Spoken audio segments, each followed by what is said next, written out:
Welcome to the Madison Miller Podcast. Today is Monday, April 6, 2026. This is my first regular show in about a month, so I apologize for that. I want to get back in the swing of things now that sports are rocking right now in a big way. We have a lot of news to get to eventually. So we're going to do what we normally do on the podcast. The first thing we're going to start is college basketball. We'll go over the results from the Final Four and we'll pick the natty. As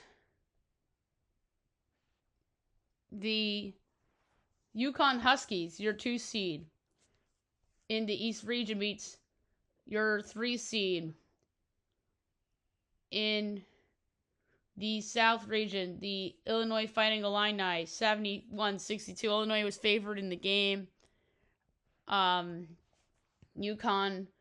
finds a way, but one of their better players might be out tonight. So in solo ball, so that is something to watch. And then the second of 2 Final Four games, your 1 seed in the Midwest region, the Michigan Wolverines beat the 1 seed in the West region, Arizona Wildcats, 91-73. Michigan has been head and shoulders above everybody else in this NCAA tournament. They've been total knocking out everybody, as John Rothstein says. Michigan by DKO.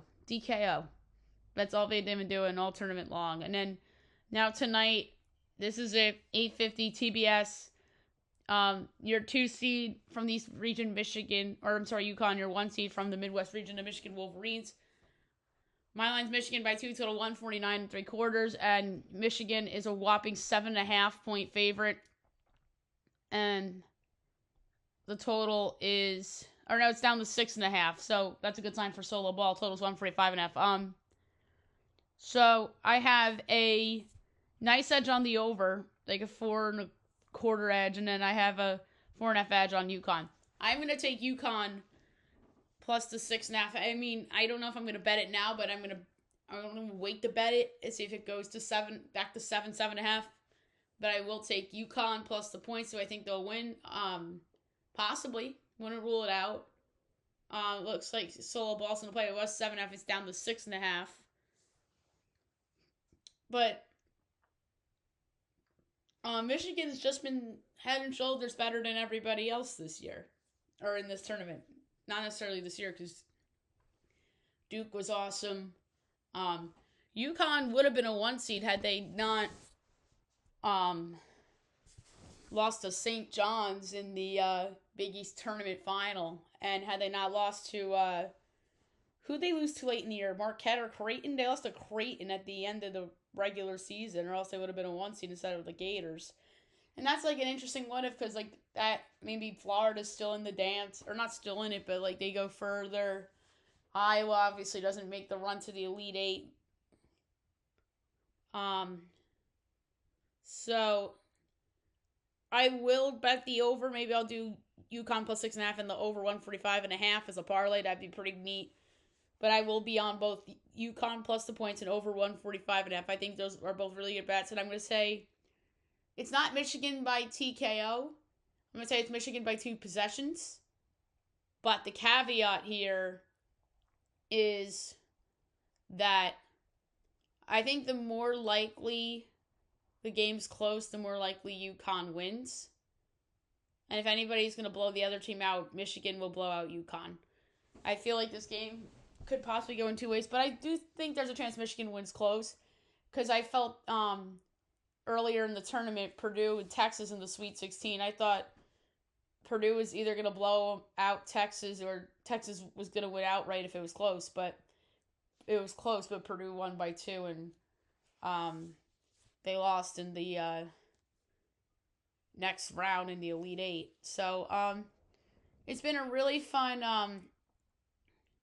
tournament for sure, and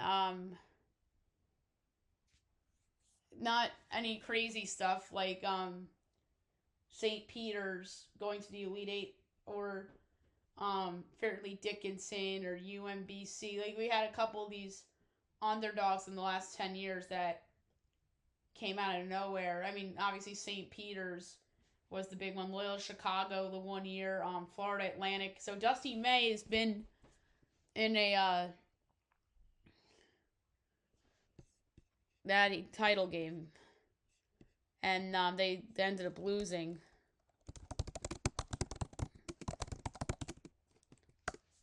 But yeah, they lost in the Natty.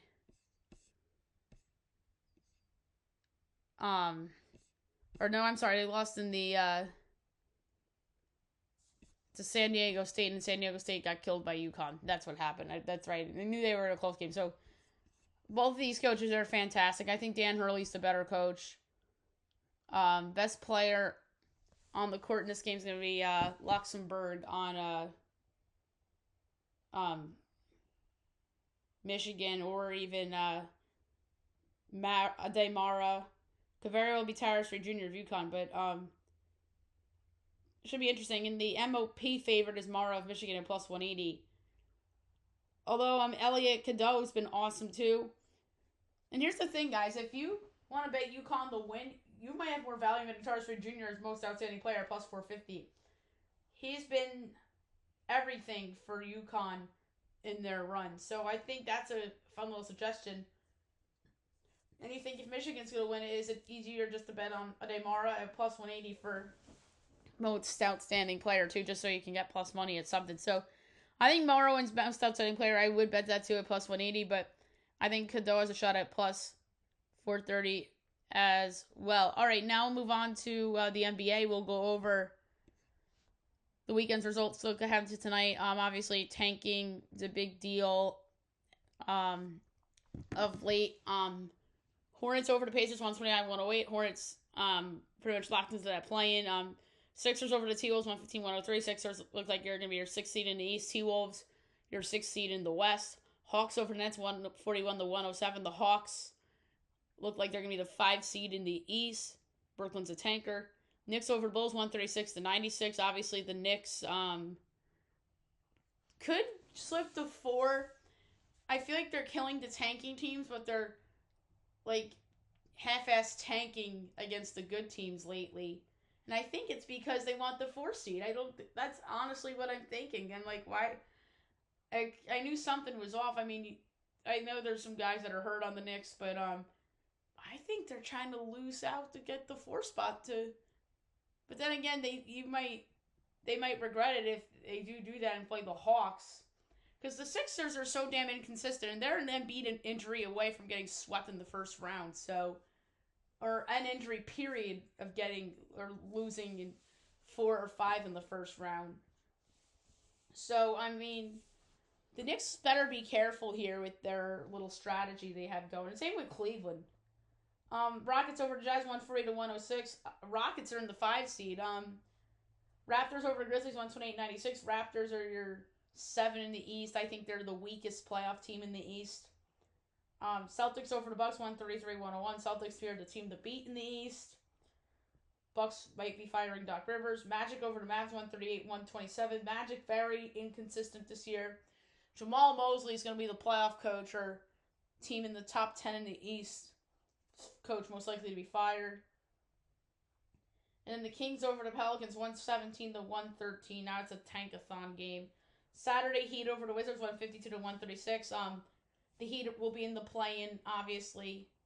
Nuggets over the Spurs, 136-134 in overtime. That was the game of the year.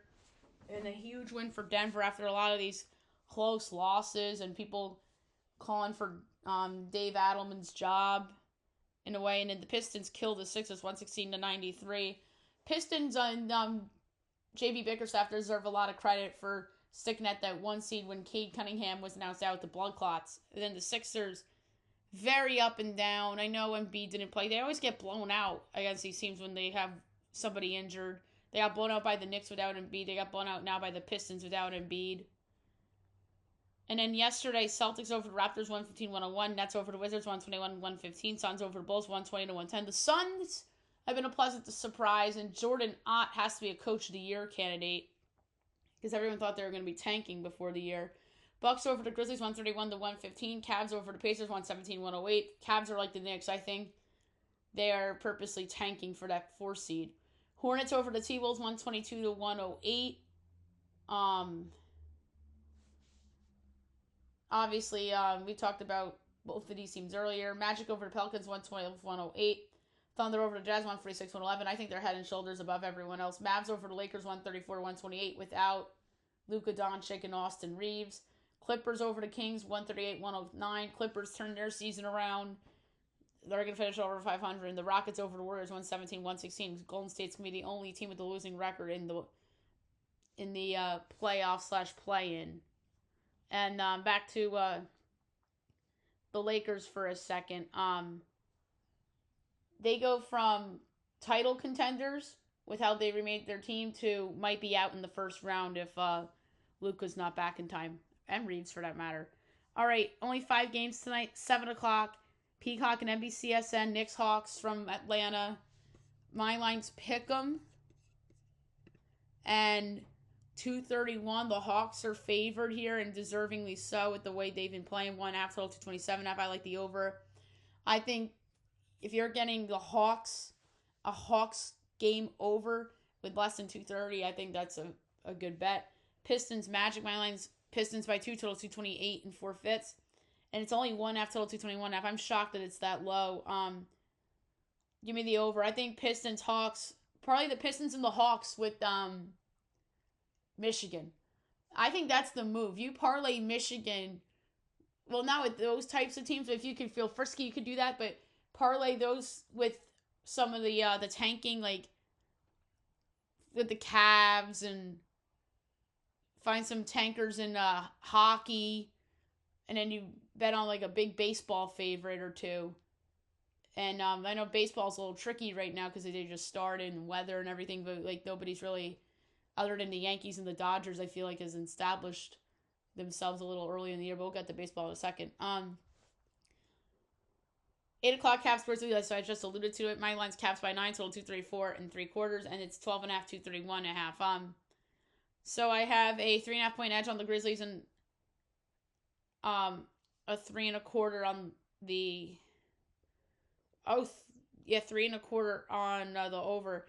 I'm gonna take the Grizzlies getting 12.5. That's a lot of points, but Cavs should be in whatever money line parlay with Michigan. Sixers Spurs. My line is the Spurs by 11, total 232, and it is 8.5, 237.5. Under. I think that's too high with Wemby. And the 9 o'clock Blazers Nuggets. I have Denver by 8, total 234 and 17-20, and it is 7.5 and 238.5. I'm gonna go under as well. So a couple of overs and a couple of unders. And the only side I like tonight against the spread, even though it's a tanking team, Memphis, as I think that number is high with them being home. All right, now move on to the NHL. We'll go over results from the weekend and look ahead to tonight. There's only 4 games tonight. All right, Friday, Flyers over the Islanders 4-1, Blues over the Ducks 6-2. Flyers right there in the playoff mix in the East. Islanders, we'll talk about them in news and notes. Blues, and then the Ducks. Obviously, the East is way better than the West this year. No one in the Pacific Division is clinched. St. Louis won't make the playoffs. I don't think they will, but they might. Let's see. Are they tied for a wild card? They are 3 back. Probably not going to make the playoffs. And then Anaheim is are tied for first in their division. They'll make it. And then Saturday, Rangers over the Red Wings 4-1. The Rangers, I think, are the best spoiler team in the league.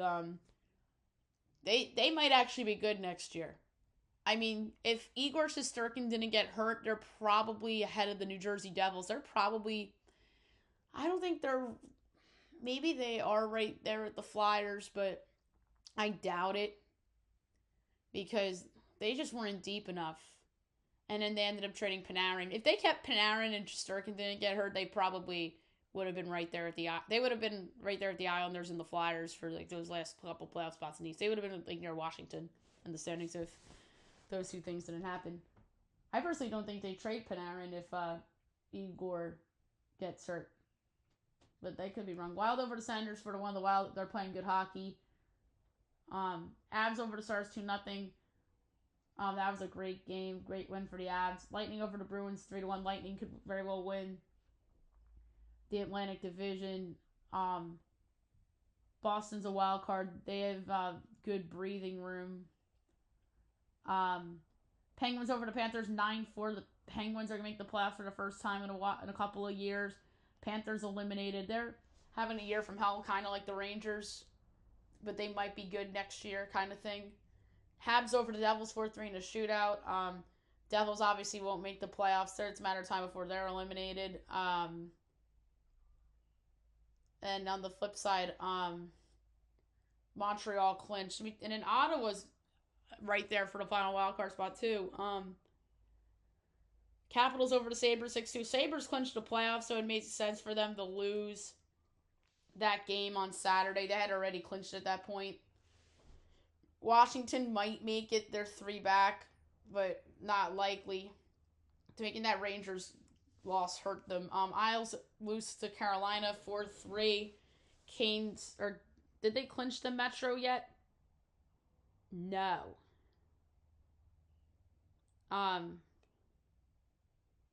Yeah, they have not clinched the division yet, but they will. They're head and shoulders above everybody in the conference, well, in the division. Jets over the Blue Jackets 2-1. Columbus is in the mix. They're right there. They're 2 back of Ottawa. And then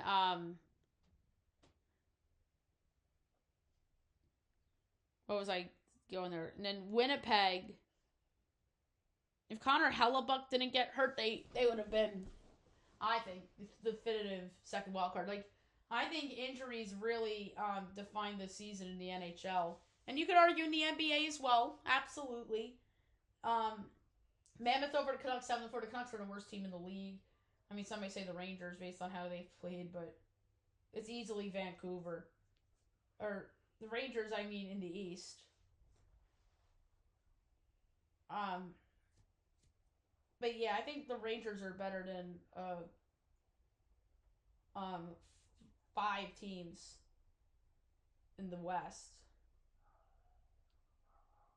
It just says how good the East is, but the injuries really defined the East this year, in my mind. What was I gonna say now?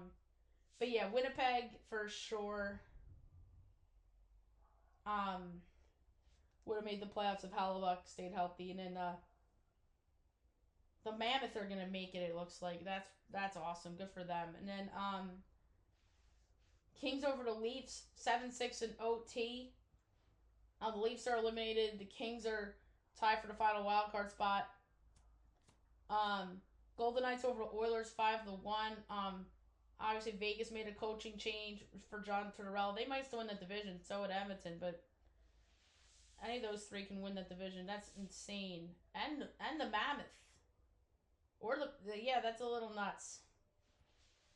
Alright, no, the Mammoth are in the other division. Never mind.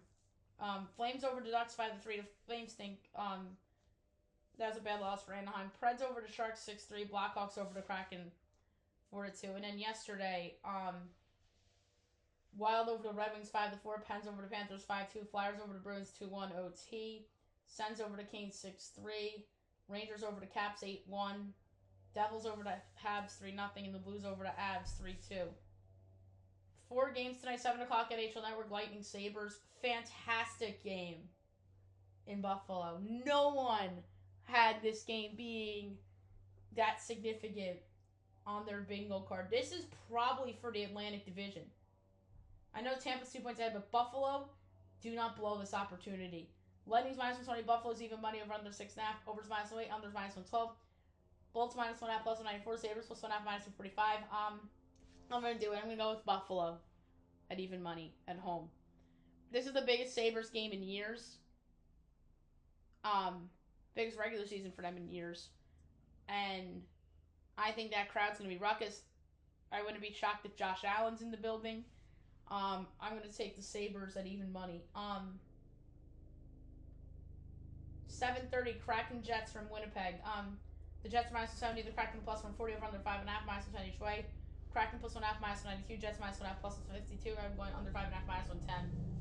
And yeah, this is an obvious throw it with Michigan candidate. And so is this next team. 10 o'clock, Blackhawks Sharks. Sharks -170, Blackhawks plus 140 over under 6.5. Overs -104, unders -118.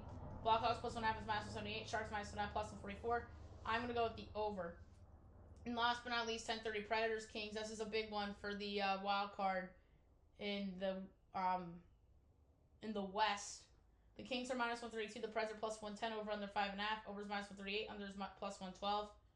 Preds plus 1.5 is -135. Kings -1.5 plus 186. I'm gonna go with the under here at even money. Okay, now move on to baseball. We'll go over the results from the weekend and look ahead to today. Friday, Yanks over the Marlins 8-2. Dodgers over the Nats 13-6. Tigers over the Cards 4-0. Red Sox over the Padres 5-2. White Sox over the Jays 5-4-10. Reds over the Rangers 5-3. Guardians over the Cubs 4-1. Phils over the Rockies 10-1. Pirates over the O's 5-4. Twins over the Rays 10-4. Brewers Royals rain makeup was on Saturday. Mariners over the Angels 3-1-10. Braves over the D-backs 2-0. A's over the Astros 11-4. And the Mets over the Giants 10-3. Saturday, Tigers over the Cards 11-6. The game was called in the top of the ninth with one out due to rain. Doubleheader game one, Brewers over the Royals 5-2. White Sox over the Jays 6-3. Pirates over the O's 3-2. Dodgers over the Nats 10-5. Astros over the A's 11-0. Padres over the Red Sox 3-2. Reds over the Rangers 2-0. Rays over the Twins 7-1. Doubleheader game two, Royals over the Brewers 8-2. Cubs Guardians postponed, make up the April 5th. That was on yesterday. Yankees over the Marlins 9-7. D-backs over the Braves 2-1. Phils over Rockies 2-1. Mets over the Giants 9-0. And the Angels over the Mariners 1-0. And then Sunday, doubleheader game one, Cubs over the Guardians 1-0. Pirates over the O's 8-2. Dodgers over the Nats 8-6. Padres over the Red Sox 8-6. Brewers over the Royals 8-5. Rays over the Twins 4-1-10. White Sox over the Blue Jays 3-0. Reds over the Rangers 2-1. Rockies over the Phillies 4-1. A's over the Astros 12-10 in 10 on a walk-off homer by Brent Rooker. Mets over the Giants 5-2. Angels over the Mariners 8-7-11 on a walk-off sac fly by Nolan Schanuel. Marlins over the Yankees 7-6. D-backs over the Braves 6-5-10 on a walk-off double by Ketel Marte. Guardians over the Cubs 6-5. And the Cards over the Tigers 5-3 on, I guess, whatever's on the new Sunday Night Baseball that it's on Peacock, and I think NBC is eventually going to take over in the spring once the they'll have NBA playoff games, which they might. Probably once the NBA playoffs are done, they'll take over, quote unquote, Sunday Night Baseball in the summer, I guess. All right, we do have a game at 4:00 today. Cubs Rays from Tampa. Jameson Taillon against Shane McClanahan.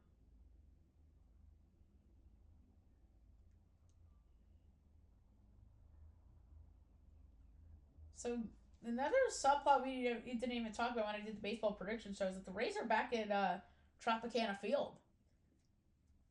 Are the Rays favored? Yes. -124. The Cubs are +106. Over under 7.5. Overs -122. Unders even money. Cubs +1.5 is -100. Rays -1.5 +164. I'm gonna go with the Cubs +106. They're the better team. I think getting value on a team that's favored to win their division against a team that's going to finish in last is actually pretty good, and they're both 4-5. 6:00, Royals Guardians from Cleveland. Guardians -118, Royals even money over under 7, overs -122, unders even money. Royals +1.5 is -3, Guardians -1.5 +188. I'm gonna go with the Guardians -118. Home team. Chase the Lauder has been on fire. 6:30 Reds Marlins. And by the way, the pitching matchup: Michael Wacha, Tanner Bay, and then Reds Marlins is Brandon Williamson and Jensen Junk. Marlins -130, Reds +110 over under 8, overs -104, overs -118. Reds +1.5 is -196, Marlins -1.5 +162. I like the over at -104. Both these teams are 6-3. It's pretty surprising. Padres Pirates, Herman Marquez and Bubba Chandler. Pirates -134, Padres +114 over under 8.5, -110 each way. Padres +1.5 is -188, Pirates -1.5 +155. I like the over. The Pirate offense has been really good to start the season, and who knows if Bubba Chandler, a little bit of an unknown. 6:45 Brewers Red Sox, Brendan Woodruff and Brian Balow. So this is the Kyle Harrison and Caleb Durbin return, or it's a Caleb Durbin return series for the Brewers, and then Kyle Harrison against his old team, or not return, but Caleb Durbin against his old team. Kyle Harrison could be pitching in his old ballpark. Brewers -118, Red Sox even money, over under 8, overs -112, unders -108. Brewers -1.5 +134, Red Sox +1.5 -162. Boston's not in trouble because it's hard to say when you're 2-7 and it's this early in the season. I've seen teams start this bad and make the playoffs. I remember the Phillies a few years ago started like 2-8 and they made it. So like, not out of the cards. But I'm gonna take Boston at even money. Cardinals Nationals. Andre Palante and Zach Little. Cards -116, Nats -102, over under 8, overs -115, unders -105. Cards -1.5 +140, Nats +1.5 -170. I'm gonna go with the Nats at home, -102. This could be a little bit of a moment for them. I don't love this Cards team, although they're 5-4. 7 o'clock, World Series rematch, Fox Sports 1. Dodgers Jays, matchup of the year so far. Jacob Pavelski, Max Scherzer, so the series of the year so far. Dodgers -42, Blue Jays +120 over under 8.5, overs -122, unders even money. Dodgers -1.5 +122, Jays +1.5 -146. I'm gonna go with the Blue Jays at +120. Revenge spot. They should have won that series, and I don't trust Pavelski. 7:30, O's White Sox from Chicago. You have Len Taylor and Brandon Young. O's -142, White Sox +120 over under 9, overs even money, unders -122. O's -1.5 +115, White Sox +1.5 -138. I'm going with the White Sox +120. This Brandon Young we don't know anything about. Glenn Taylor's a 2.25 ERA. So the White Sox will win away from 5-5. I think the White Sox fans would be happy with that. So I'm going to take the White Sox here at +120. Tigers Twins, Casey Mize and Joe Ryan. Twins -122. Tigers +104 over under 7. Overs -115. Unders -105. Tigers +1.5 is -10. Twins -1.5 +172. I'm going to go take the better team in the Tigers +104. I'm surprised the Twins are favored here. 8 o'clock, Mariners Rangers. Logan Gilbert and Jacob deGrom. Rangers -118. Mariners even money over under 7.5. Overs -105. Unders -115. Mariners -1.5 +168. Rangers +1.5 -205. Both the teams off the slow starts. I'm higher on the Rangers than I am on the Mariners this year. I'm gonna stick to my gut. I'm gonna go with the Rangers -118. 8:30 Astros Rockies. Ryan Feltner and Cody Bolton starting for Houston. Astros -158, Rockies +134 over under 10.5, overs -112, unders -108. Astros -1.5 +110, Rockies +1.5 -110. This is a hard one.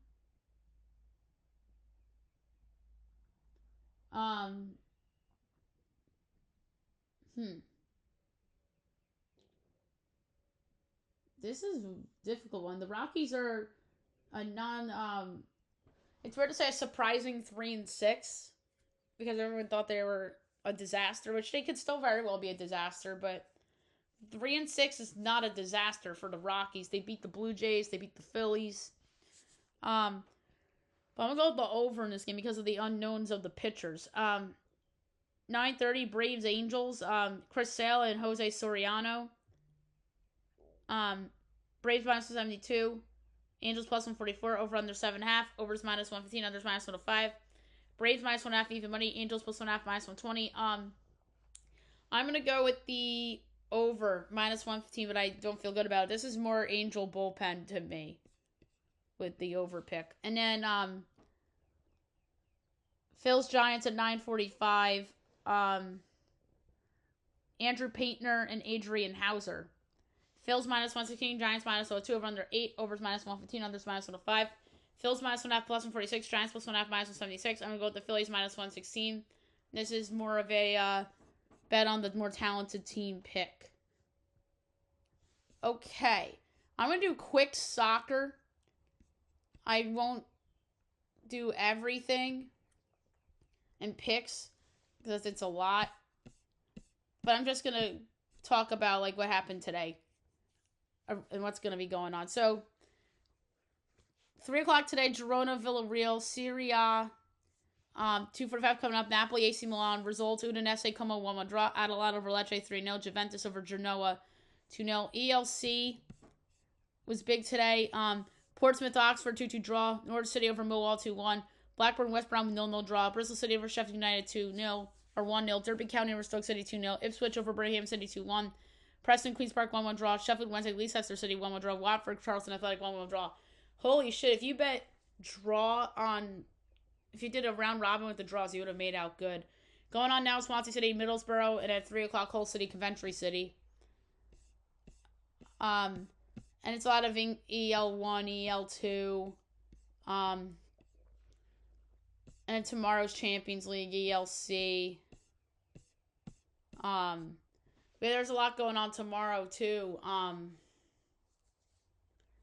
I don't know if I'm going to do the show tomorrow. But if I do, it's going to be recorded very early in the morning. So just keep that in mind. There's a possibility of no show tomorrow because yours truly has a busy day ahead of her. Okay, golf.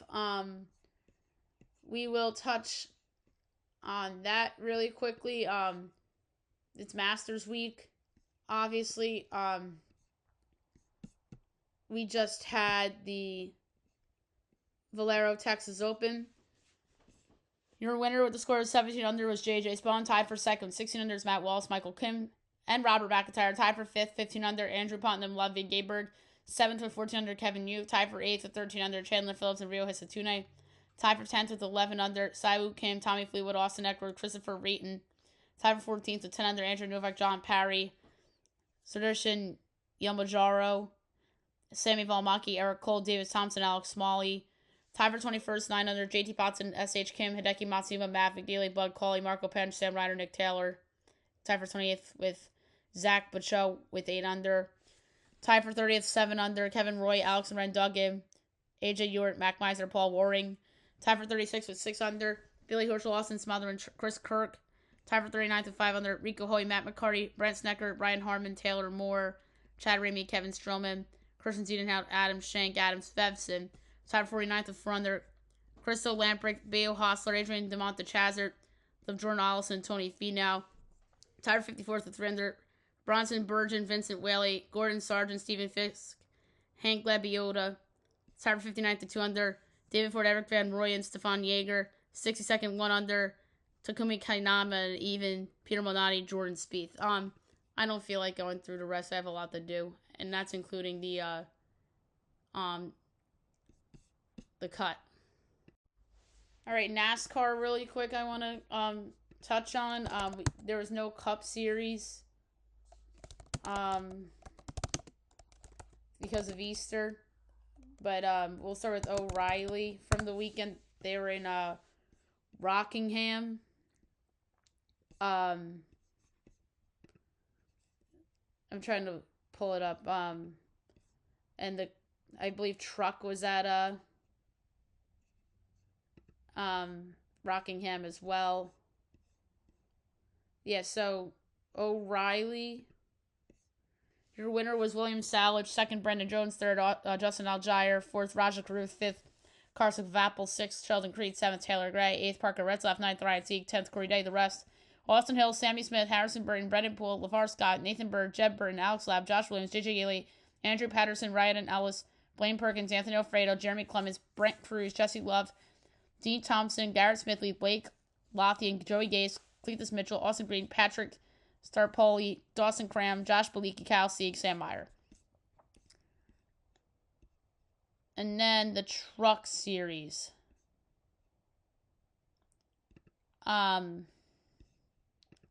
They were also at Rockingham on Friday night. Corey Heim won, Caden Honeycutt second, Lane Riggs third, Chandler Smith fourth, Stuart Friesen fifth, Grant Effinger sixth, seventh, Tyler Ingram eighth, Corey LaJoy ninth, Ty Majeski 10th, Chase Garcia. The rest, Cole Butcher, Sammy Smith, Justin Haley, Christian X, Landon Lewis, Dawson Sutton, Tanner Gray, Giovanni Ruggiero, Ben Rhodes, Chris Wright, Connor Hall, Luke Baldwin, Ty Dillon, Michael Christopher Jr., Daniel Hemrick, Minnie Terrell, Parker Eatman, Brendan Queen, Spencer Boyd, Clayton Green, Timmy Hill, Frankie Muniz, Andres Perez de Lara, Caleb Costner, Carson Osborne, and Adam Andretti. They're in Bristol next weekend, so that's a big deal. News and notes. A lot has dropped, but there's some big news that dropped while we were recording the podcast. Mike Malone is going to be the new head coach at North Carolina. No one saw this coming. That's a random crazy pills prediction. I gotta be honest with you. I don't know if Michael Malone would be a good fit in college. This might be like a Bill Belichick situation here, as crazy as that sounds. Like, I hate this, low-key. I know he was a good NBA coach, but how does that translate in college? Like this, and that's ironic because Belichick is at the same school, but this could be, in my opinion, a bad hire. Like, I don't like it at all. They could have went out and got some of these really good college coaches. I mean, Billy Donovan would have been a better hire than this, only because Billy Donovan has had college experience and won national championships with the Florida Gators. So, that's the only NBA coach that I think would have been a really good fit with Carolina. They could have reached for the stars for Nate Oates or some of these guys that are at good schools right now that could have ended up at a blue blood. Like I mentioned, Oates. Somebody. I mean, I don't think that Dan Hurley was gettable. Dusty May, maybe. You could have gotten Tommy Lloyd, like some of these awesome coaches. Mark Few.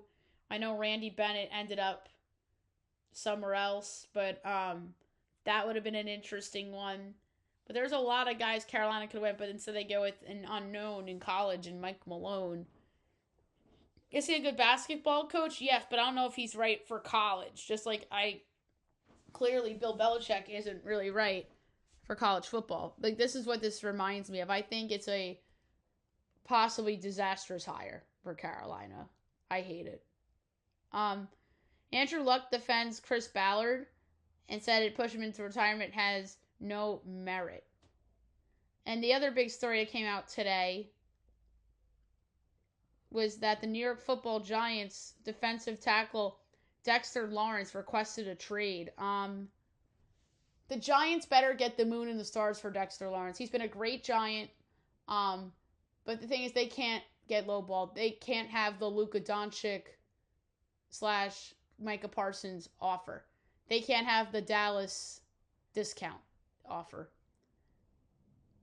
They need someone to go heaven and earth, get 2 first-round picks, and a young player, and possibly more than that. Like, someone, like, I think minimum get the Jets package for Quentin Williams.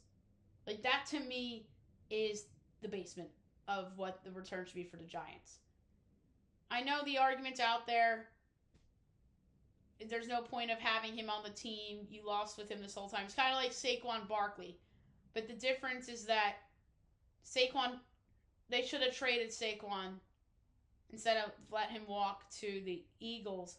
And the reason why they let him walk is because they were good the year prior, and they thought they didn't trade him in that offseason, which they probably should have traded him at the trade deadline the year after they beat the Vikings in the playoffs, but they didn't. But I do think Sexy Dexy's going to have a market, and I think minimum they should get back what the Cowboys gave up for Quinn Williams. But then again, the Cowboys are like the standard of bad GMing, Jerry Jones. But John Harbaugh, I think, knows what he's doing. Joe Shane, I don't think so that great of a GM. I think we overrated him because of that first year and because he drafted Josh Allen. So, or he helped develop Josh Allen. Like, he was involved in the drafting of Josh Allen. So, that to me really is a big deal. And possible suitors. I think that Cincinnati's in play. They have a high draft pick and a lot to trade, and if they want to be good, I think that division's more open than you think. Ravens have a new coach. Pittsburgh's in decline, and the Browns stink. I mean, the Bengals, if they get Dexter Lawrence, they can win that division. I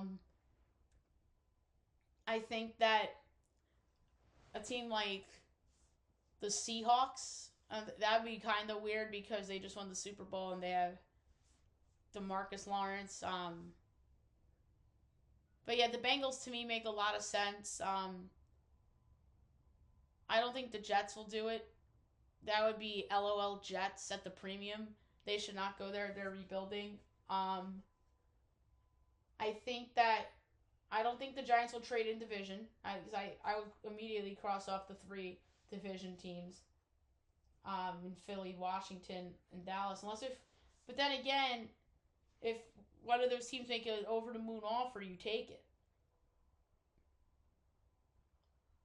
Because it's funny, before this report came out, I was ready to pencil the Giants in as a surprise team that could be the Patriots of this upcoming football season.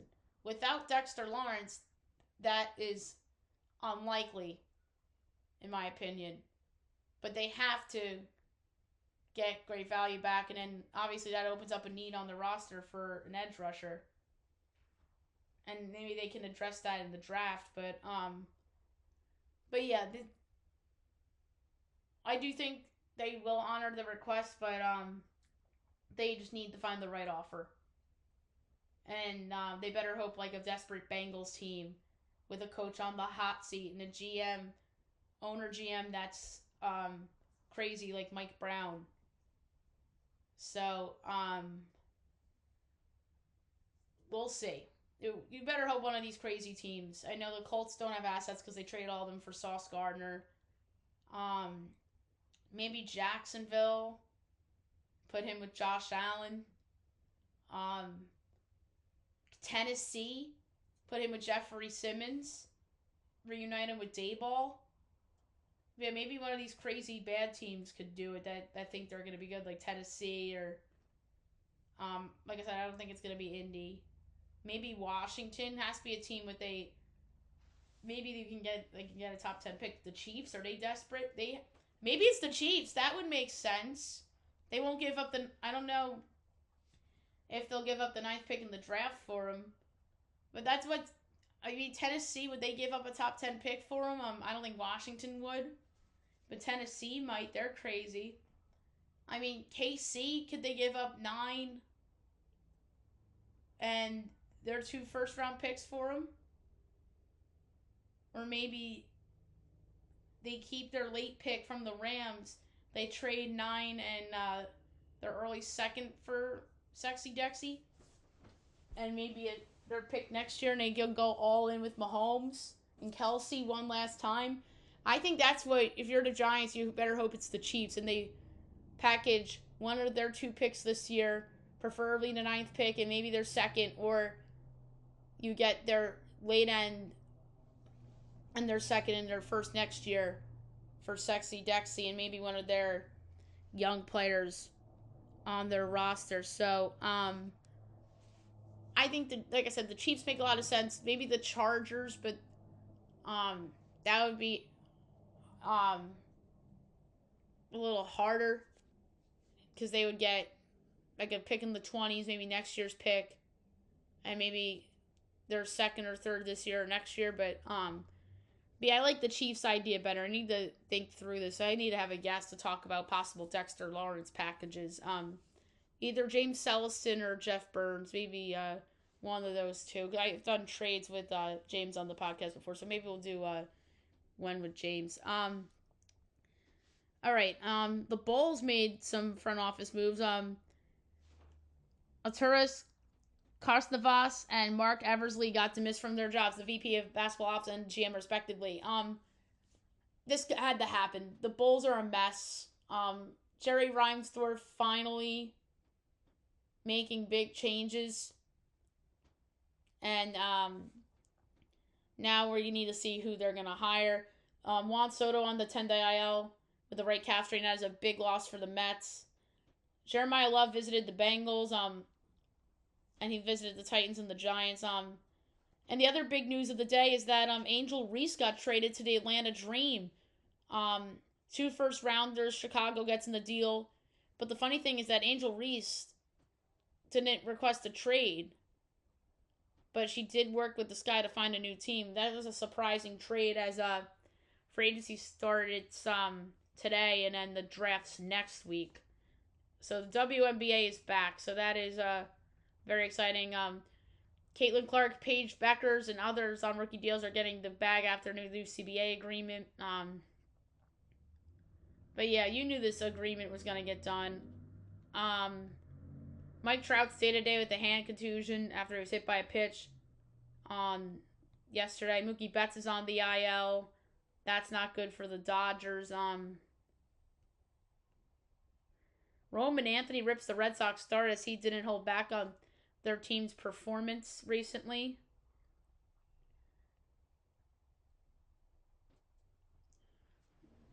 But yeah, 2 big injuries in baseball with Mookie Betts and Juan Soto early. And the big story from yesterday is that the Islanders fired Patrick Roy with 4 games left in the year. Pete DeBoer comes in.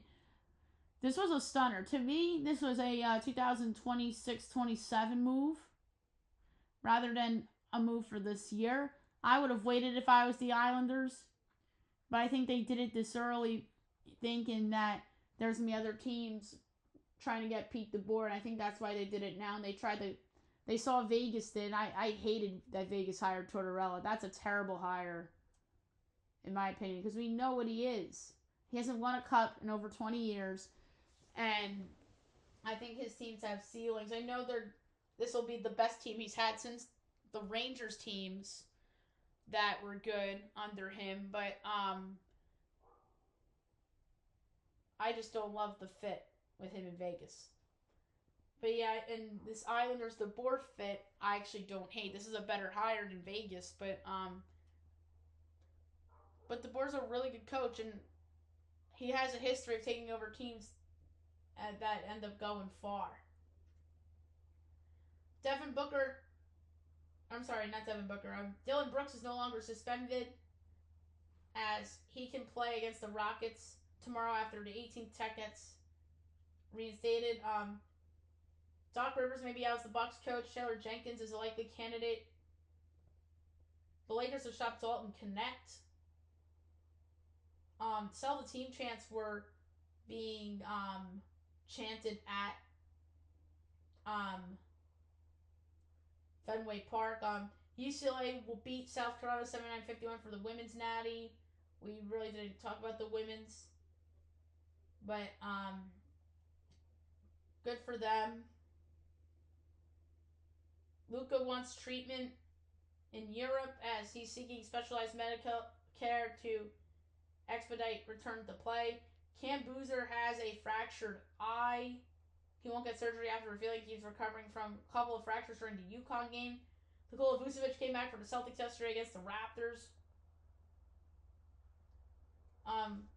Austin Reeves done for the regular season with the grade 2 oblique streak. We talked about that already. Wisconsin star John Blackwell to enter the transfer portal, also test the NBA draft as well. Giannis came out and said that the Knicks trade rumors were real as he confirms that the Bucks discussed a possible deal with the Knicks. I think that's in play over the summer, but if I'm the Knicks, I kind of stay away from Giannis. And because like he's kind of injury prone, and that's just, I mean, do you give up Towns and Anunoby and picks? I feel like that's a lot for a guy in his 30s. I mean, I think there's going to be teams with better assets to trade than what the Knicks have, and I think the Knicks are yet again going to possibly be dodging a bullet here by not getting a aging, injury-prone superstar like how everyone penciled them in for possibly getting Joel Embiid, and that obviously didn't happen, and maybe this will happen again. We talked about Billy Donovan linked to North Carolina, but the wrong NBA coach got linked. And then Dusty May staying with Michigan, which is good. Nate Oates got a new contract with Bama, 5-year deal. Top 5 paid head coach in the league or in the sport. Tommy Lloyd got the coach of the year. Cam Boozer got the Naismith. And Yaxel's playing against UConn, which they need him. Just like we talked about solo ball, Michigan needs Yaxel. And then Coach K, this just came down, react to the Mike Malone news with Pat McAfee. He was on that show, and it was an interesting reaction for what I'm reading right now online. Okay, last but not least, best bet of the day brought to you by FanDuel. There's a lot of places where I can go. I can go to baseball, I can go to basketball, I can go to hockey. I think tomorrow I'm going to start doing NFL mock drafts because the draft's on the 23rd.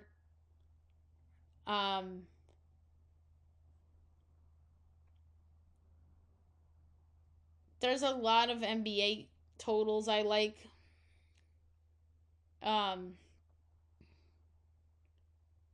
And I do obviously like UConn and the Natty to cover because it's Danny Hurley, but it's just hard to bet against the wagon that is Michigan right now. But I'm going to go to baseball for best bet. Brandon Williamson and Jansen Junk have not got off the good starts this season for their respective clubs, and the Marlins offense, I think, had showed a lot against the Yankees in those last 2 games. That home opener, that was a blowout. But the Marlins showed some punk offensively against the Yankees in those 2 games. And I think they could do a little more against a weaker Reds pitching staff than what the Yankees provided. So I'm going to go over 8.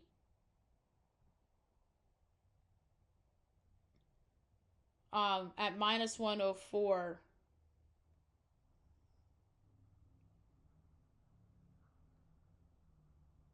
So that's best bet. And there you have it for the show. I'll be back. If not tomorrow, then Wednesday, recapping everything on Wednesday. Hope you guys have a great day, everyone.